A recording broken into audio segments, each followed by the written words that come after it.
Nabi pernah bermubahalah karena Nabi mendapatkan tuduhan dan permusuhan. Mana yang benar dan mana yang hak.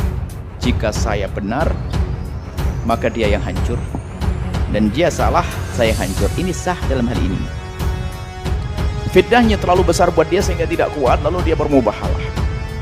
Hanya dikhawatirkan di saat kita bermubahalah, belum diwujudkan, belum ditampakkan oleh Allah, lalu ada yang mengatakan, berarti salah ente. Hukumnya ini masih sekarang masih selamat saja.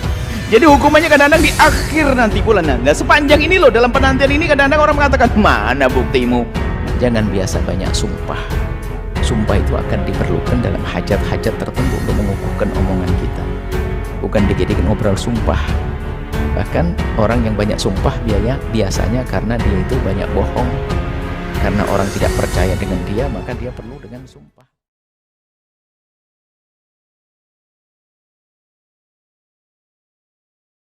Perihal bab dolim dan mendolimi, kita mengenal istilah mubahalah, Bu ya. Nah itu sebaiknya jika kita didolimi itu apakah diam ataukah mubahalah tadi itu. Kemudian apabila memang terbukti salah satu di antara keduanya terkena kutukan mubahalah itu, apakah itu menjadi kesimpulan-simpulan yang salah atau bagaimana? Baik. Mohon penjelasannya, Bu ya. Syukran. Assalamualaikum warahmatullahi wabarakatuh.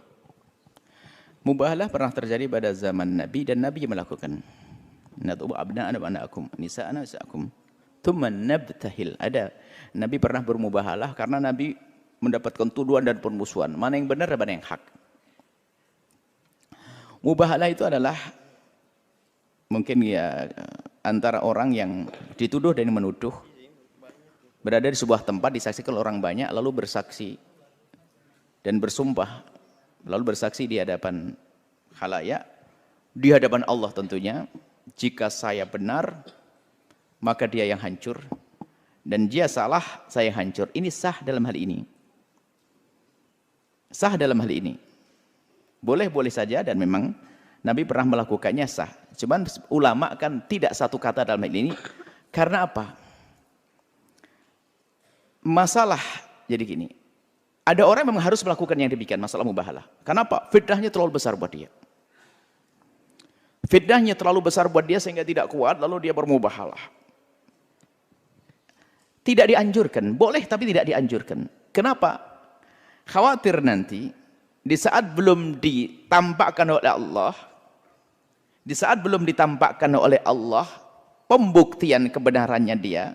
Karena kadang Allah itu menampakkan bisa hari ini, bisa besok, bisa ini, kadang tidak ditampakkan dulu. Sehingga akan menjadi sebab orang yang selama ini bersalah merasa benar dengan kesalahannya. Orang yang merasa, yang jelas mubahalah sendiri ada. Mubahalah. Tapi sebaiknya adalah bukan dilakukan yang demikian itu. Tapi bukan haram, bukan suatu yang terbaik. Dan ada kisah-kisah pendahulu, ada yang melakukan mubahalah dan terbukti. Hanya dikhawatirkan di saat kita bermubahalah, belum diwujudkan, belum ditampakkan oleh Allah, lalu ada yang mengatakan, berarti salah ente. Hukumnya ini masih sekarang masih selamat saja. Padahal hukumannya bisa saja nanti diberikan Allah menjelang kematiannya. Jadi hukuman kadang-kadang Allah diwujudkan Allah nanti pada akhir. Hanya orang sudah mendengar kisah mubahalah ini, kok belum terlihat bentuknya, bisa saja sebelum mati. Seperti ada kisah orang yang membunuh Sayyidina Husain. Itu ada satu orang yang membunuh, rombongan orang yang membunuh Sayyidina Husain itu mengatakan, siapa yang mengatakan pembunuh Sayyidina Husain akan sengsara? Saya sampai tua begini aman-aman saja. Buktinya sampai sekarang saya selamat. Sudah tua, yang lain sudah pada meninggal. Siapa bilang yang membunuh Sayyidina, siapa yang bilang membunuh Husain bakal sengsara, bakal mati dalam sejak kematian? Saya sampai sekarang aman-aman saja. Ini ceritanya adalah salah satu ulama mampir ke rumahnya dia bertanya, mengatakan ma'agdabahu. Alangkah dustanya orang yang ngomong begitu. Siapa yang mengatakan orang yang membunuh Sayyidina Husain akan mati? Saya aman-aman saja. Baru ngomong begitu dia. Tamunya itu dikasih lentera. Niup begitu, lenteranya tuh apinya ke lidahnya, mati kebakar satu. Jadi hukumannya kadang-kadang di akhir nanti bulan. Nah, sepanjang ini loh, dalam penantian ini kadang-kadang orang mengatakan, mana buktimu? Mana mubahalahmu? Mana ini? Buktinya aman-aman saja. Bahkan mungkin diuji oleh Allah, buktinya dia tambah berjaya dia. tambah sukses, tambah ini. Mana ente? Nah, khawatirnya seperti itu. Maka itu adalah hal yang diperkenankan, boleh, tapi bukan suatu yang hendaknya kita prioritaskan dalam hal ini. Ini, dan harus waspada dalam hal ini. Kadang-kadang dikit-dikit mubahalah, dikit-dikit mubahalah, dikit-dikit mubahalah, sehingga mubahalah tidak ada artinya, tidak ada nilainya. Dan Allah Maha Kasih, Allah menyayangi hambanya dengan cara yang bermacam-macam. Sesaat menyayangi hambanya, mencintai hambanya dengan cara diuji dengan fitnah, mau diangkat. Para ulama fitnah diangkat. Ada yang Allah ingin mengangkat hambanya dengan cara diberi penyakit, karena Allah ingin mengangkatnya. Ada Allah ingin mengangkat hambanya dengan cara dijadikan ulama yang murid-muridnya Masya Allah bermanfaat semuanya, macam-macam. Ada Allah yang mengangkat hambanya dengan kekayaan lalu dia menjadi seorang dermawan, macam-macam. Allah ada mengangkat hambanya menjadi seorang pejabat yang dia jujur lalu berjuang untuk umat, macam-macam. Maka karena pengangkatan macam-macam, yuk kita mencari sebab kemuliaan dari apa yang Allah berikan kepada kita. Kalau diuji kita dengan sabar. Kalau berjuang oke, berperang ya. Kalau memang kita diganggu boleh kita membela. Bahkan jangan menjadi pengecut, misalnya kalau umat Nabi Muhammad, kalau agama sudah diganggu ya kita harus marah dong, kan begitu. Kalau masalah pribadi kita diganggu, dihujat, kita bisa bisa sabar ini, tanpa menuntut karena urusan pribadi. Itu urusan agama jangan dong, nggak boleh. Misalnya urusan pribadi saya diganggu, dicaci, diolok, difitnah, saya maafkan, selesai.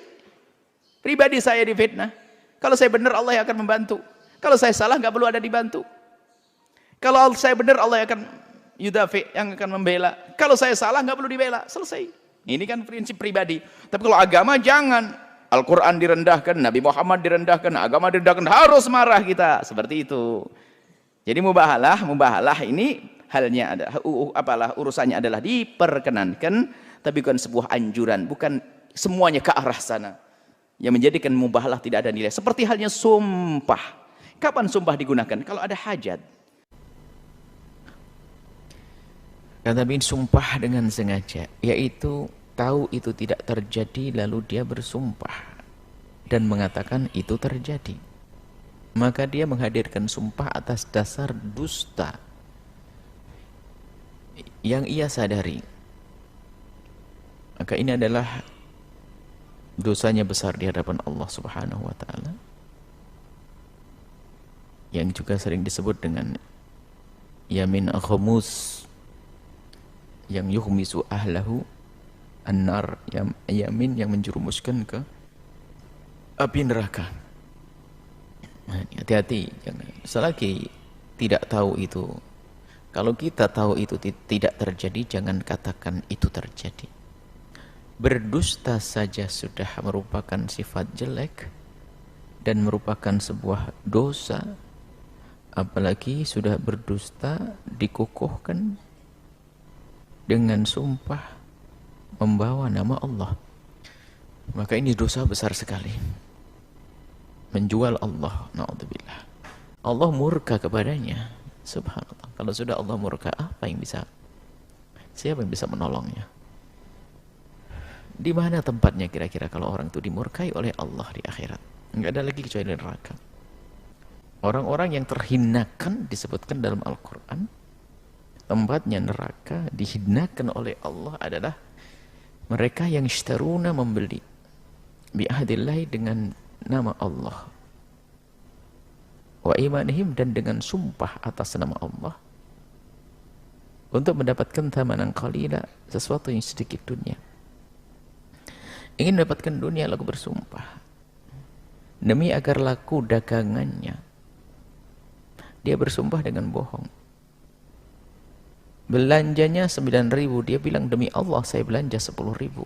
Allah, nama Allah. Maka ini akan dimurkai oleh Allah. Al-yamin al-ghamus, macam sumpah yang menjerumuskan ke neraka. Cuman isinya sumpah bagaimana sih? Sumpah dusta. Kemudian fi riwayatin, ada riwayat lain lahu dari Sayyidina Abdullah bin Amr bin Al-As, anna Arabiyan, ada seorang Arabi, orang pegunungan, bukan orang kota, orang desa begitu, ja'a ilan Nabi, datang kepada Nabi. Waqala, dengan kepolosannya begitu, takut neraka. Ya Rasulullah, wahai Rasulullah, mal kabairu, apa itu dosa-dosa besar agar aku bisa menghindar? Apa dosa-dosa besar? Qala, Nabi menjawab, al-isyraku billah, menyekutukan Allah. Tsumma madza, kemudian apa lagi ya Rasulullah? Waqala al-yaminul ghamus, sumpah dusta. Kalau orang bersumpah dusta, apa yang harus dilakukan? Tobatnya dua.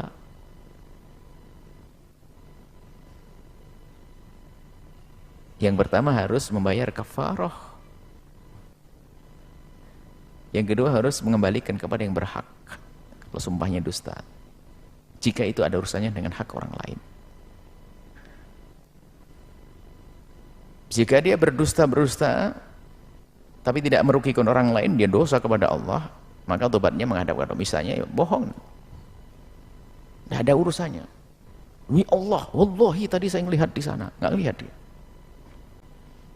Dusta atas nama Rasulullah. Ini hal-hal begini ini ada. Makanya maknanya hadis Nabi ini harus kita bawa ke hal-hal yang seperti itu, supaya orang jangan gampang berbohong pakai sumpah lagi. Nah, sekaligus untuk mengetahui orang bohong atau tidak, ini sebenarnya sumpah itu orang pertama harus punya iman takut kepada sumpah bohong. Maka mengetahui jujur tidak itu dengan sumpah. Jangan main-main, sumpah itu neraka misalnya. Sehingga sebagian orang kalau tidak percaya kepada seorang disumpah. Coba berani sumpah kau? Lah kalau tidak berani berarti dia berbohong apa yang diomongkan kemarin. Ini benar milikmu? Betul. Betul milik saya. Berani sumpah? Kalau sudah dia diam, peluk dia. Artinya dia tobat. Jangan malah, oh kamu bohong, kadang kita ini salah nangani orang. Kalau dia nggak berani sumpah berarti apa? Itu bukan miliknya dia.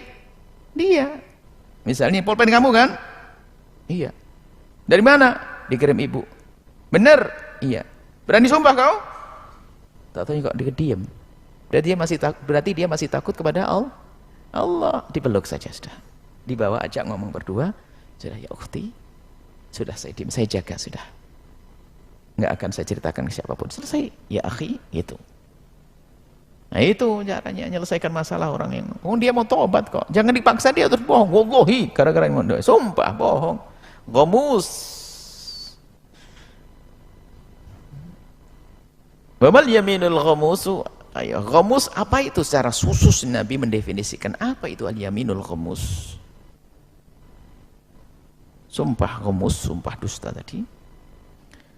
Qala alladhi yang yaqtati'u, mengambil malam ri'im muslimin, hartanya seorang muslim, yakni biyaminin, dengan sumpah, wa fiha kadhibun, dengan dusta, wa dia fiha, dalam sumpah tersebut, kadhibun, berdusta.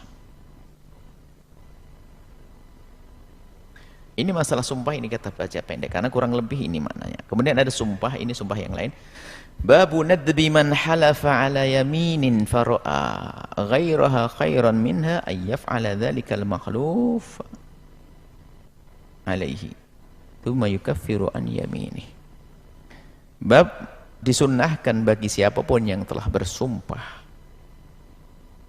ala yaminin fara'a ghairuha khairan, ternyata melihat kebalikan daripada sumpah itu yang baik, khairan minha, lebih bagus daripada memenuhi sumpah. Jadi orang kalau bersumpah harus dipatuhi. Demi Allah saya nggak mau begini, harus dipatuhi. Misalnya seorang bersumpah, demi Allah selama 3 hari ini saya akan ngomong bahasa Arab saja, patuhi, karena baik biar bahasa Arab misalnya. Tapi kalau ternyata membatalkan sumpah lebih bagus, maka lebih baik dibatalkan itu sumpah. Membayar kafarah, misalnya, membatalkannya lebih bagus daripada meneruskan sumpah. Demi Allah, saya tidak mau ngomong sama bibi saya. Nah, ini kan kurang ajar. Sudah terlanjur sumpah, jangan sudah terlanjur sumpah, saya nggak bisa ngomong sama bibi saya. Batalkan sumpahmu, bayar kafarah. Ngomong sama bibimu cepat. Itu sunnah lebih bagus. Kenapa? Kalau dia nuruti sumpahnya akan mutus tali persaudaraan.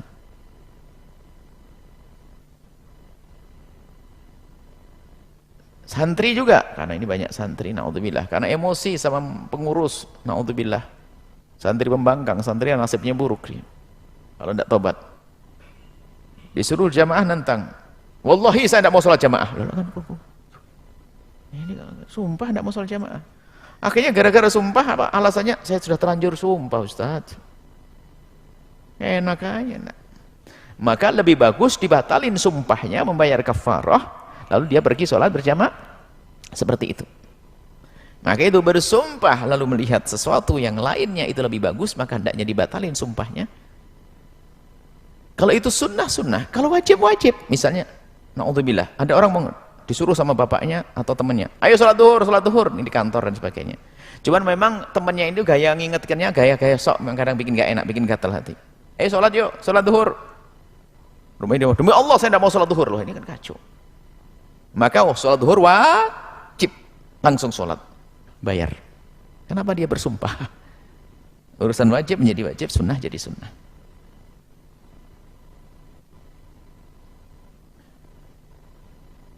Baik. Sampai selesai enggak kalau kita baca semuanya? Bismillah, kita selesaikan dikit. Wa Abdurrahman bin Samurah radhiyallahu ta'ala anhu qala, dari Sayyidina Abdurrahman bin Samurah, beliau berkata, qala li Rasulullah bersabda, wa idza halafta ala yaminin, kata baginda Nabi, kalau engkau bersumpah dengan sumpah, fara'aita ghairaha, kamu lihat untuk melanggar sumpah itu ada khairan, lebih bagus, minha, daripada memenuhi sumpah, fa'til ladzi huwa khair, maka datangi yang lebih bagus.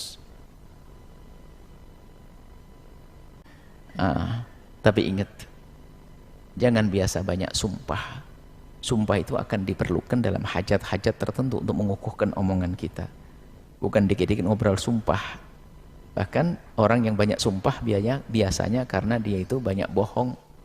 Karena orang tidak percaya dengan dia, maka dia perlu dengan sumpah. Makanya bisa saja ditandai orang banyak sumpah itu banyak bohong, karena dia selalu khawatir nggak dipercaya omongannya. Dikit-dikit wallahi, dikit-dikit wallahi. Ayo, ada enggak santri begitu? Tobat. Berarti banyak bohongnya ini. Yang banyak sumpah, banyak bohong. Enggak perlu dikit-dikit sumpah. Sumpah itu baru di saat diperlukan, baru bersumpah. Semoga Allah menjauhkan kita dari sebab-sebab murka Allah. Semoga Allah meridhai kita. Wallahu a'lam bishawab.